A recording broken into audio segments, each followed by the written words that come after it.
Hello everyone, welcome to your daily oracle card reading for June 14th, 2014. And I actually already did the reading and there was no sound, so I'm going to do it over again. But anyway, I already thought about what I was going to name it, and I was going to call it Kundalini Rising, because the way I saw this when I pulled all the cards and did the reading is that Mundi here, he's Axis Mundi, which is the pole on which the earth turns. But the way I saw him in this reading is the strange attractor that is the calm of the storm around which all the chaos centers. So the reason I saw it like that was because, first of all, we have Sunzi, which is, he's the art of war, and he's about winning before you have to take action. So this is about having to deal with conflicts, having to deal with people attacking you, having to deal with obstacles in your way, people, trying to stop you or sabotage you or, take what you have, people who are jealous, just anybody who is going to be conflict to you. So what I find is if you can anticipate what is going to happen, you can anticipate all the different angles a person can take, and you have that conversation in your head, and you get your certainty on your approach in a way that is really going to hit home to this person in a way that they cannot argue with you, in a way that it's just firmly unnegotiable, and clearly you are able to explain to them why they're not making any sense. So it's like you really have to put the pieces together for them. You really have to have that calm confidence. And what I find is usually in this situation, you don't even end up having to say anything. Usually it's just the fact that you can say these things. That energy is felt, and that consciousness is felt, and that presence of certainty, and your lack of fear, and your knowledge is sensed, and they know that they can feel that they don't have a chance. There's no point in talking. They know that you have already won. They can feel that. It's like they cripple in your energy field when they actually encounter you. It's like they can't go on their plan of action or say what they were going to say. It's like your energy is just totally, it has won already. It has won before you have even encountered them, because you already anticipated it. You already know how to respond. So it's ironic that when you get fully, able to say everything you need to say, that often you don't even have to say a word. And, there is something to that, because really it's not that you have to enlighten these people. It's not that you have to tell them something that they didn't know before. They know, they're just giving you trouble. But it's you being able to, meet and greet every line of offense that might be thrown at you, where you can, mitigate things and, bypass things, where it's like you're able to, with a one-liner, if you have to say anything at all, just to, you just wipe out their ego, or their temper tantrum, or their lower ridiculous statements that make no sense at all. And so it's just really about setting the energy in the tone, where it makes it unnecessary for them to go through the motions of saying things that are going to get them nowhere, and they sense that.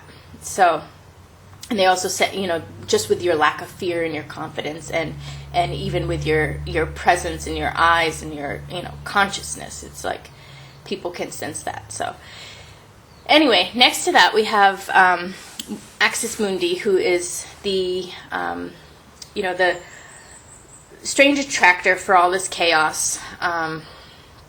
It's a person who is really perfect in their intentions and perfect in their approach to things, or their their desire to do right and to have positive interactions. So I hear that line, oh, nobody's perfect, and I totally disagree. I've met many perfect people. I can't really have relationships with people who do not reflect the perfection back. I can't have people attacking me in my life. People around me have to have the perfect intentions of always giving me the same respect that I give. They have to, have that perfect intention in their heart, in their caring for me, like I have for them. So I really think we all need to raise the bar on humanity, and we all should expect, and also for ourselves and for other people, to have perfect intentions. And just, it's so easy, and there's no reason not to, except you can get your way and use that line as an excuse to get what you want unethically, or through manipulation, or just using it as an excuse to kind of lie and cheat people. So everybody should have perfect intentions in their heart, and if not, then that needs to be addressed. But anyway, the people who, there are not that many, because there are not that many people, actually. There are people.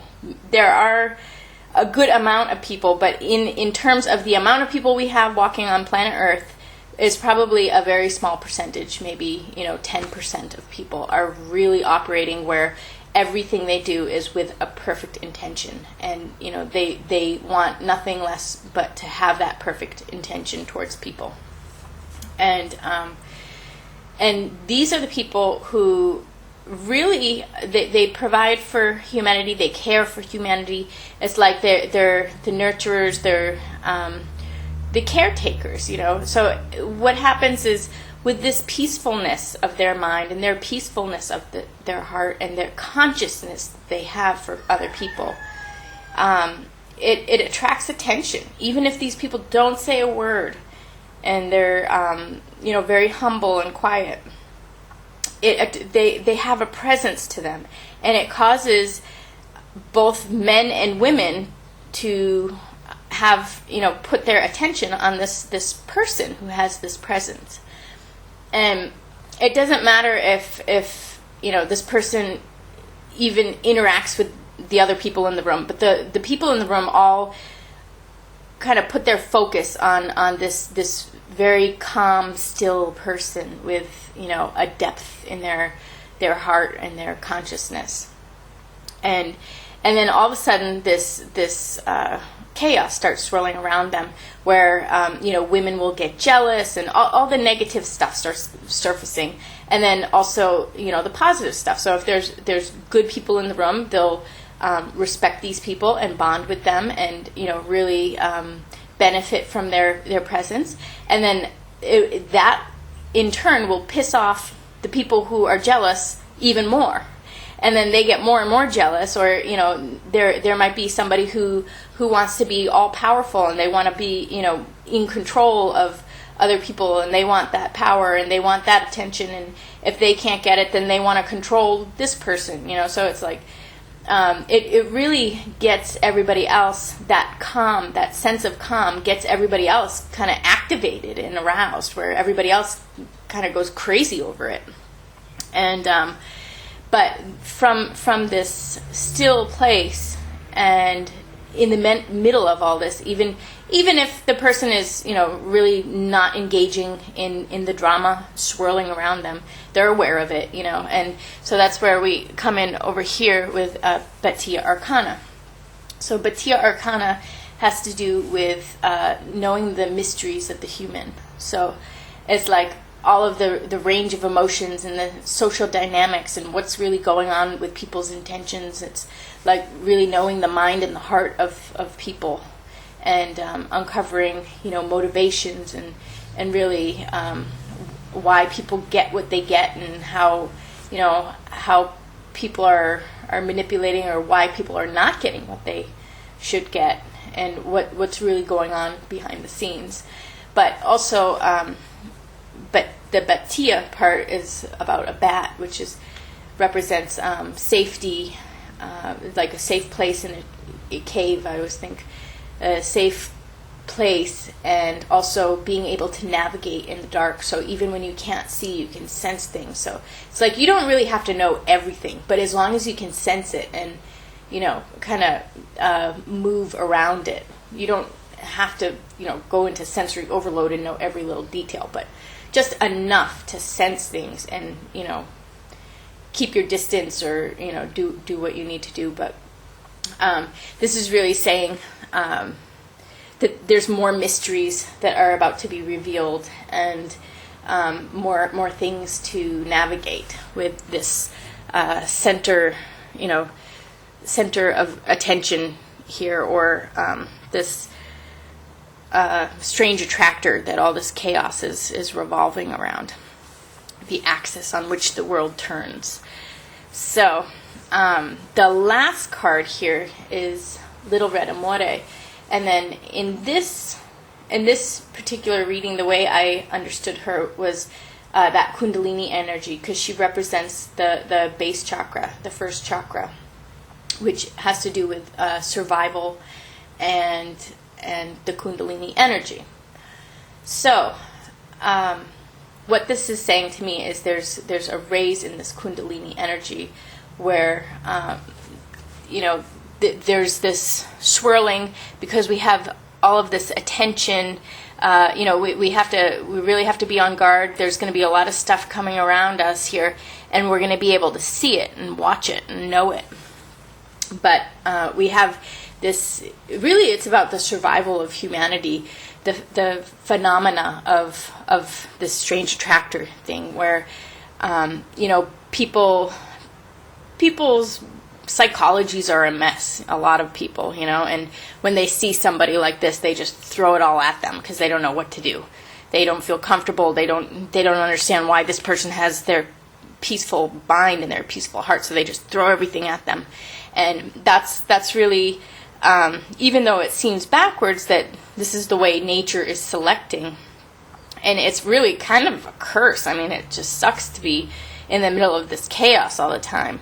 But at the same time, it benefits everybody, because when the chaos surrounds this person's able to deal with it. They're able to maintain that calm in the middle, and that actually transmutes the energy. It makes people act out and not be able to deny their behavior. They expose themselves. So all of a sudden they become exposed in their psychology, and they cannot deny this anymore. And it's there for everybody to see. So now it's something on the surface, on the table, that they have to deal with. And this person, doesn't fall into it. They are, still calm and centered, and able to really just energetically navigate that and work with it in a positive way. So even though nature has this setup where, and it's funny how I see it happening with guys and girls all the time, like couples, the guy will just totally unconsciously be, kind of way too into a person, and invading their space a little bit, and then the girl goes crazy, and then they feed off each other, and it's like both of them are totally unwanted energies. And, the person in the middle really wants nothing to do with either of these energies. But, they're a phenomena that happens that, really brings out the issues going on. And, so there's this huge hoopla about this strange attractor who doesn't even realize that these people, they might peripherally realize, but they could care less. And they really don't want the person in their space, and they don't want the attacks. They don't want either of it. It has nothing to do with anything except for this person is a, very calm and peaceful and with a deep consciousness and, positive intentions, and is able to really stay centered and calm as people, break themselves on them or expose themselves to them. So anyway, this whole thing to me is saying that there is going to be a new level of this Kundalini energy, which I've had it happen to a few times, and it's really bizarre. It's like you just start going out, and it's as if people can really sense the level in you, and all of a sudden you might not have noticed, but with some increased wisdom or some increased sense of peace or some increased sense of self-love even, something has shifted in you that people will start responding to and picking up on, and it really seems like supernatural phenomena where you're out and you're like, why is it everyone's being so weird, and it kind of comes in waves where people just totally sense, just like with this card, they sense that how to deal with their psychology, and they back off, but they also know what's going on within you and who you are. So all of a sudden people really start responding to this. It's that survival, that Kundalini energy. So anyway, we do have the full moon today. It's a 13, and that also has to do with raising the vibration to a new level. It's like transcending cycles, transcending a stage or a phase. And in the middle we have joy. And it says, the treasures that arrive like gifts from heaven may be of the spirit or of the earth. And, I always notice with this increase in energy and this increase of kind of people sensing you and acting out around you, with that, which is actually kind of negative, I have to say. It's not the most fun thing. It makes you feel kind of alone, like people really are not conscious. Although there are other people who are conscious, and that's great when you meet them. But anyway, with that, there is this increased communication and connection with spirit, and this increased synchronicity, and this increased bond to everything that is, and your sense of security and your sense of peace and your sense of being at home. There's survival. The Kundalini energy, when it happens to one individual, is because they are in a state of needing survival. But when a person is calm like this, everybody else realizes, they can go into this, they can run this Kundalini energy and go around this person who is able to harness this energy and work with it very balanced, So with that balance, you have that increase of gifts from spirit.